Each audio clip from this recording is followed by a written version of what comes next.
This is Dr. Wanda. I had done a video earlier talking about considering investment in water, and then I realized there was something else I wanted to share with you all. I've happened to listen to a few videos where African women were advising foreign women or black women, both groups, um, about African men and being careful about their proposals. And much of it seemed like stuff that we kind of already have heard or know, the whole green card piece, the idea that they want money, they want, paperwork. Uh, but I just had a different kind of perspective on it because I noticed with all three videos that I watched, the African women were kind of laughing, and it was, kind of like, hey, yeah, if you get one, they're gonna wine and dine you and tell you all these things that you want to hear, but most of it's not genuine. Most of them have a wife back here or multiple women that they're seeing, and once you get them to your country, then they're going to discard you, and they will eventually bring their wife or their girlfriend that was back in Africa to that nation. And so, I know that that has happened. I personally actually know someone that happened to. But the majority of the people that I know actually have kind of stumbled on people that liked each other, and they're trying to make a go of it. Now, that's not to say that there isn't, some sort of side intention. Like we all come into a relationship looking for something. We all want something. We're all believing in something. And so this is kind of my response to them. Like, I don't necessarily hold it against African men that, maybe they want paperwork or they're trying to get a green card, or, I don't necessarily hold that against them no more than I hold it against, a foreign woman, a black woman who wants to come here and she's seeking, some sort of romance. She wants she's looking for a prospective husband. I think we all want something. And so some of it, I believe, um, is the Queen Sheba effect. And so biblically, Queen Sheba was the queen who came, and she decided to test King Solomon. And of course, we know King Solomon had a bunch of wives and a bunch of concubines, but he was like the wisest man ever, right? And so she wanted to test him. She wanted to see who he was, if all of the lore that she heard about him was true. And she was a powerhouse in her own right. She had her own, um, uh, yeah. I mean, she was a heavy hitter. So I don't know. I think sometimes what's happening is two people who want something and they have wanted it even amongst their own group but couldn't find it, and so they kind of step outside of that group. And so it makes me think of Queen Sheba, and I want to play a little bit of that scripture because I want you to understand where I'm coming from for folks who may not know her relationship with King Solomon. This is how the scripture goes. First Kings 10. When the Queen of Sheba heard about the fame of Solomon and his relationship to the Lord, she came to test Solomon with hard questions. Arriving at Jerusalem with a very great caravan, with camels carrying spices, large quantities of gold and precious stones, she came to Solomon and talked with him about all that she had on her mind. Right. Solomon answered all her questions. Nothing was too hard for the king to explain to her. When the Queen of Sheba saw all the wisdom of Solomon and the palace he had built, the food on his table, the seating of his officials, the attending servants in their robes, his cupbearers, and the burnt offerings he made at the temple of the Lord, she was overwhelmed. She said to the king, "The report I heard in my own country about your achievements and your wisdom is true, but I did not believe these things until I came and saw with my own eyes. Indeed, not even half was told to me. In wisdom and wealth you have far exceeded the report I heard. How happy your people must be.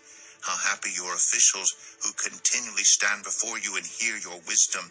Praise be to the Lord your God who has delighted in you and placed you on the throne of Israel. Right. Because of the Lord's eternal love for Israel, he has made you king to maintain justice and righteousness." And she gave the king 120 talents of gold, large quantities of spices, and precious stones. Never again were so many spices brought in as those the queen of Sheba gave to King Solomon. Hiram. So this was two heavy hitters, different lands, different lives, different lore. There's a different story going on about each of them, but this woman decided that she would pursue this man. And so, one of the things that was happening with the video, with these women speaking, is that all of the videos were the perspective of the African man trying to get out of his nation and get to the other nation. And it's interesting that there are many African men who seek out foreign women, um, or black women, and in fact they're comfortable in their nation. Like, they're actually, there is no pressure to leave their nation. um, I know many of them have had children out of wedlock. They've had at least one child out of wedlock, but they haven't had that first wife. And the woman is willing to give up her nation and come to his nation and build. So I think there's a stereotype that's being perpetuated. So and again, the scenarios that the African women are sharing are true. There are women who are being scammed, who are, being used for their money, and spending tons and tons of resource to get these guys green cards, and they're getting them over to the U.S. or wherever they're at, and they are mistreating them. But I actually don't think that that is the majority of these relationships in this global world, where before we struggled to find each other. And now we actually, through the internet, can actually begin a relationship with someone unexpectedly and decide, like, hey, yeah, we have a lot in common, and I want to, like Queen Sheba, come and test that and see what that is. And I have something to bring to the table. Sometimes, even in our own nations, we can't find a counterpart that can come to the table and meet us at that table. Uh, King Solomon had his own fortune and his own team and his own money and his own wealth, which showed it Queen Sheba. And so she came to the table with something. Now, at the end of the day, yeah, they had their encounter, and she got what she wanted from it, which was her questions answered, and she wanted to see if he was who he said he was, and if this lore was true. But you know, he got what he was looking for too out of it. He loved the company of a beautiful woman. It's interesting that all the women that King Solomon slept with, the one name that is dominant that he mentions is Queen Sheba. So we know that that encounter was impactful. And so what I'm saying is that, yeah, while you're giving Western women these warnings, the reality is there are amazing women all over the world. And sometimes we come out of our nations and we link with men in other nations, and we test whether or not they are who they say they are. And they look at what we have to offer, and we come with consent. These are consensual relationships. And we say, you know what? I want to give a stab at it. I know this is breaking all the cultural rules. I know I don't fit the mold. I may be too old. I may have been divorced. I may have multiple children, whatever the taboo things are. And this person is willing to say, you know what? You're worth me seeing what that is. Now, that's not to say that the day before he had a different plan. Maybe the three, four, five women that he encountered previously, he was looking for a green card. But this spirit, this one woman, much like Queen Sheba, affected him in a different way. I think it's always sad when women minimize other women and they take their magic from them. Every woman has something special about herself. There is someone for everyone. Now, how easy it is to find that person, it is not. I will never tell you it's easy. But I think it's sort of a sad thing to send such a strong message out about African men that any time, and they were saying not all, but mostly, it was a lot of generalization, that's what they're looking for. Lots of African men don't have another family at home. There are times that do, and they're deceptive, and they omit that information. To get your whole African wife to America is not an easy process, even if you've made it. And it's true that many of the African men come back home and they don't bring the foreign wife with them, but just as many of them come back home and bring the foreign wife with them, or the foreign wife comes on her own accord. Um, I just think that we need to celebrate, solid love. We need to celebrate when people find each other and love each other, and cheer for that.